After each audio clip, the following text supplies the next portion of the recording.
ভারতবর্ষের 40 জন রোহিঙ্গাকে দিল্লি থেকে তুলে নিয়ে গিয়ে একদম আন্দামান নিকোবর দ্বীপপুঞ্জের সমুদ্রে ফেলে দিয়েছে ভারত সরকার, যেটা সারা পৃথিবীর কাছে ছি ছি ছি ছি শুরু হয়ে গেছে। জাতিসংঘ জানিয়েছে যে সারা ভারতবর্ষ এই অঘটন ঘটিয়েছে, এটা করতে পারে না, ভারতের মান সম্মান শেষ। আমি কিন্তু নরেন্দ্র মোদী অমিত শাহ হিন্দু নই। নরেন্দ্র মোদী অমিত শাহরা হচ্ছে গরুর মুতখোর গোবরখোর হিন্দু। এই যে রোহিঙ্গাদেরকে পাঠালো, সমুদ্রে ফেলে দিল, বা বাংলাদেশিদের তার মধ্যে 78 জনকে বাঘের মুখে ফেলে দিয়েছিল ভারতের সরকার, যার 5 জন রোহিঙ্গা। এই রোহিঙ্গাদের কাছে আন্তর্জাতিক আইনের কার্ড আছে, তারা জাতিসংঘের সার্টিফিকেট হোল্ডার, তারা ভারতবর্ষের অতিথি। ভারত সরকার তাদের এটা করতে পারে না। আজকে সারা পৃথিবী এটা নিয়ে তোলপাড়। তাহলে এই হিন্দু বা মুসলমান যারা ইল্লিগাল মাইগ্রেন্ট, তাদের কি করতে পারে, এটা একটা ভাবার বিষয়। এখন ঘটনার সরকার বলছে প্রতিটি জেলায় জেলায় ডিটেনশন ক্যাম্প করতে হবে। 30 দিনের মধ্যে তো ডিটেনশন ক্যাম্প সম্ভব নয়। তাহলে হয়তো এক একটা এরিয়া ঘিরে দেবে ডিটেনশন ক্যাম্প বলে, এক একটা পাড়া বা এক একটা বড় বড় বাড়ি ভাড়া নেবে, ডিটেনশন ক্যাম্প করবে, মুসলমানকে কাছাকাছি এনে দেবে। ওয়াকাফ আন্দোলন, ওয়াকাফ আইনের মধ্য দিয়ে মুসলমানদের যেমন হিন্দু করতে বাধ্য করছে, গলা চেপে ধরে, কারণ তাদের গোরস্থান কেড়ে নিলে তারা কবর দিতে পারবে না, কবর না দিলে তাদের পোড়াতে হবে মৃতদেহ। মসজিদ মাজার মক্তবগুলো না থাকলে ভেঙে একদম খিজিবিজি সমস্ত ভেঙে দিচ্ছে, তাহলে তারা একত্রিত হতে পারবে না, মুসলমানরা প্রার্থনা করতে পারবে না। ধীরে ধীরে তারা তথাকথিত কুৎসিত হিন্দুর দিকে এগিয়ে আসবে। আমি এখানে কুৎসিত গরুর মুতখোর গোবরখোর নৃশংস ভয়াবহ। হোম মিনিস্ট্রির তরফ থেকে 30 দিনের একটি সময় বেঁধে দেওয়া হয়েছে যে যারা অনুপ্রবেশকারী তাদেরকে চিহ্নিত করতে হবে। এটা আদৌ কতটা সম্ভব? 30 দিনের মধ্যে কি এটা সম্ভব? দেখুন, আইনটা হয়ে গেছে 2025 সালের, আজ থেকে 1 মাস আগে, ইমিগ্রেশন অ্যান্ড ফরেনার্স অ্যাক্ট। গতকালকে মানে 19 তারিখে ভারত সরকার মিনিস্ট্রি অফ হোম একটা সার্কুলার দিয়েছে। ভারতের প্রতিটি রাজ্য সরকার এটা মানতে বাধ্য। প্রতিটি জেলায় একটা করে টাস্ক ফোর্স তৈরি করেছে, ইমিগ্রেশন ডিপার্টমেন্ট সঙ্গে আছে। সেটা রাজ্য সরকারের পুলিশ ডিপার্টমেন্টে ততটা গুরুত্ব নেই, এটা পুরোপুরি সেন্ট্রালের তরফ থেকে। সেখানে বলা হয়েছে অবৈধ অনুপ্রবেশকারী যারা বাংলাদেশি, একদম উল্লেখ করছে। আমাদের মনে রাখা দরকার, আমরা যখনই বলি 10টা মানুষ দাঁড়িয়ে আছে বা 10টা অনুপ্রবেশকারী দাঁড়িয়ে আছে, মানুষ দাঁড়িয়ে আছে যখন আমরা বুঝি, তার মানে আমরা বুঝতে পারি নারী পুরুষ বাচ্চা বড় হিন্দু মুসলমান সকল। ঠিক সেরকমই বাংলাদেশি যখনই বলা হচ্ছে বা অনুপ্রবেশকারী যখন বলা হচ্ছে, তখন হিন্দু মুসলমান বোধ। তাহলে এই যে মিথ্যা করে বলা হয় যে মুসলমানদের তাড়ানো হচ্ছে, হিন্দুদের নয়, এটা সম্পূর্ণ মিথ্যা কথা। এটা মানুষগুলোকে ঠকানোর জন্য। কারণ সেন্ট্রাল গভর্নমেন্ট যে পলিসিটা নিয়েছে, হিন্দুত্ববাদী গভর্নমেন্ট, যে এই যে হিন্দুত্ববাদী বা হিন্দু উদ্বাস্তু যারা এসেছিল ইল্লিগাল মাইগ্রেন্ট পথে হবে, তাদের হাতে লাঠি ধরিয়ে দিয়েছে, অস্ত্র ধরিয়ে দিয়েছে, কপালে লাল তিলক দিয়ে দিয়েছে, গেরুয়া ভেট্টি পরিয়ে দিয়ে জয় শ্রীরাম বলে এদেরকে দিয়েই মুসলিম নিধন শুরু করেছিল। এখন 2025 যেহেতু হয়ে গেছে, হিন্দু রাষ্ট্র সময় হয়ে আসছে, এখন ওদেরকেও ধরে নিচ্ছে হিন্দুদের। কারণ দেশভাগে বলি হয়ে যারা এসছিল, তারা পশ্চিমবঙ্গের ক্ষেত্রে 95% মুসলমান হিন্দু, মাত্র 5% মুসলমান। তার মানে এখানে বাংলাদেশি বলা হচ্ছে মানে হিন্দুদের বলা হচ্ছে। কেউ বুঝলো না বুঝলো, তা দিয়ে সত্য কখনো পাল্টে যাবে না। গতকালকের যে সার্কুলার, সেই সার্কুলারে বলা হয়েছে 30 দিনের মধ্যে তাদের চিহ্নিত করতে হবে, পাড়ায় পাড়ায় অলিতে গলিতে বস্তিতে বস্তিতে চিহ্নিতকরণ করতে হবে, তাদের গ্রেপ্তার করতে হবে এবং তাদের ডিভোর্ট করতে হবে, তাদেরকে পুশব্যাক করতে হবে, ফেরত পাঠাতে হবে।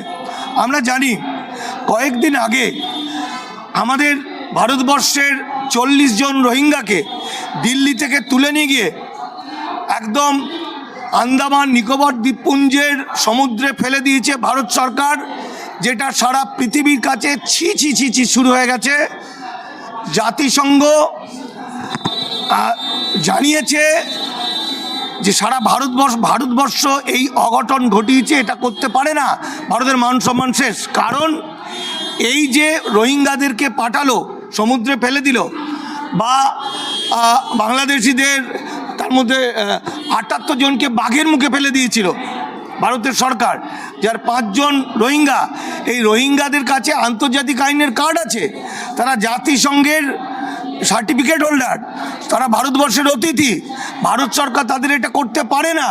আজকে সারা পৃথিবী এটা নিয়ে তোলপাড়।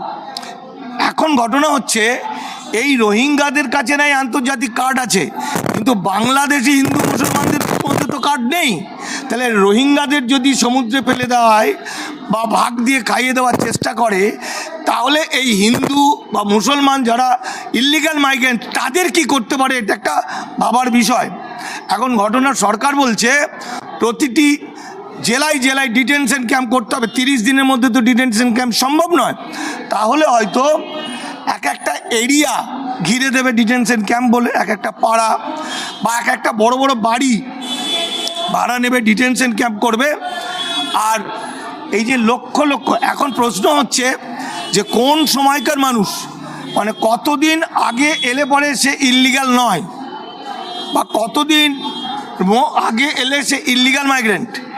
আইন বলছে 1952 সালে পাসপোর্ট অ্যাক্ট, ফরেনার্স অ্যাক্ট লাগু হওয়ার পরে যারা পাসপোর্ট ভিসা ছাড়া এসেছিল, ভারতের সিটিজেন না হয়েই পাসপোর্ট ভিসা, ভোটার কার্ড, আধার কার্ড করেছে, তারা সবাই ইল্লিগাল মাইগ্রেন্ট। তাদের মধ্যে কেউ ডাক্তার আছে, কেউ ইঞ্জিনিয়ার আছে, আইএস আছে, আইপিএস আছে। আমরা সচরাচর শ্রমজীবী মানুষগুলোকে দেখতে পাই, কে রিক্সা চালায়, কেউ আলু পটল বিক্রি করে, কোন মা বোন লোকের বাড়িতে কাজ করে। এইগুলোকে আমরা মনে করি, আসলে এইগুলোকে ধরতে ধরতে মূল ওদের টার্গেট আইএস আইপিএস, বড় বড় মানুষদের। আমার কাছে এখন প্রশ্ন, আমার কাছে একটি কথা, আইন আইনের মতো চলবে। এটা ভারতের আইন, ভারতের লোকসভা রাজ্যসভায় পাস করেছে, সেই আইন হয়েছে। তাহলে রাষ্ট্র রাষ্ট্রের পথে চলবে। কিন্তু এর বাইরেও একটা কথা আছে। আমার মনে হয় সহজ সরল বোকা সাধারণ মানুষগুলোকে আগে ধরার আগে নেতাদের ধরা হোক। কারণ ভারতবর্ষের অবৈধ অনুপ্রবেশকারী হিসাবে যারা আছে তাদের অন্যতম, আপনারা জানেন না জানেন, আইন বলছে সুজন চক্রবর্তী অবৈধ অনুপ্রবেশকারী। তিনি এসেছিলেন 1958 সালের পরে, পাসপোর্ট ভিসা ছাড়া, সম্ভবত পাসপোর্ট ভিসা ছাড়া। অধীর চৌধুরী নিজেই স্বীকার করেছেন তিনি এসছেন 71 সালের পরে পাসপোর্ট ভিসা ছাড়া। আবার নচিকেতা, সে দারুণ করে বলছেন তার বাংলাদেশে বাড়ি, সে অবৈধ অনুপ্রবেশকারী। লেখক শীর্ষেন্দু মুখোপাধ্যায়, মিঠুন চক্রবর্তী, এমনকি এই যে টাটকা অবৈধ অনুপ্রবেশকারী যারা আছেন, তার মধ্যে অসীম মণ্ডল, যে অসীম সরকার বলে খ্যাত বিজেপি বিধায়ক, নিশীথ পরামানিক বিজেপি বিধায়ক এবং মন্ত্রী ছিলেন, এবং স্বপন মজুমদার, এরকম কত নাম বলবো। পশ্চিমবঙ্গে প্রায় 40% রাজনৈতিক নেতারা আইনের চোখে অবৈধ অনুপ্রবেশকারী। তাহলে যদি ভারত সরকার অবৈধ অনুপ্রবেশকারীদেরকে তাড়াতেই চায়, তাহলে প্রথমে তারা এই সমস্ত সমাজের যারা শত্রু, কেন সমাজের শত্রু বলবো, যারা এতদিন মানুষগুলোকে সচেতন করেনি, যারা নিজেরা অসৎ পথে এসে অসৎ পথটাকে প্রশ্রয় দিয়েছে, তাদেরকে আগে ধরা দরকার। আমার শেষ কথা হচ্ছে, অনেকে মনে করেন যে এই মানুষগুলো যত তাড়াতাড়ি পারা ধরা যাবে তত আমাদের লাভ, তত আমরা চাকরি বাকরি পেয়ে যাব, এদের তো চাকরি চলে যাবে, বাড়িঘর চলে যাবে। না বন্ধু, ভুল হচ্ছে এখানে। ধরুন আমার ছেলে সৌম্য মণ্ডল প্রেসিডেন্সি কলেজ থেকে পড়েছে, ও এখন ডবল এমএ। আমি আশা করি সৌম্য মণ্ডল 50,000 টাকা মাইনের একটা চাকরি পাবে। সে নাগরিক এই পারে, কিন্তু সৌম্য মণ্ডলের চেয়েও পড়াশোনায় ভালো আর একটা ছেলে, যেও 50,000 টাকা মাইনে দাবি করেছিল, আশা করেছিল, সে ইল্লিগাল মাইগ্রেন্ট হয়ে গেল।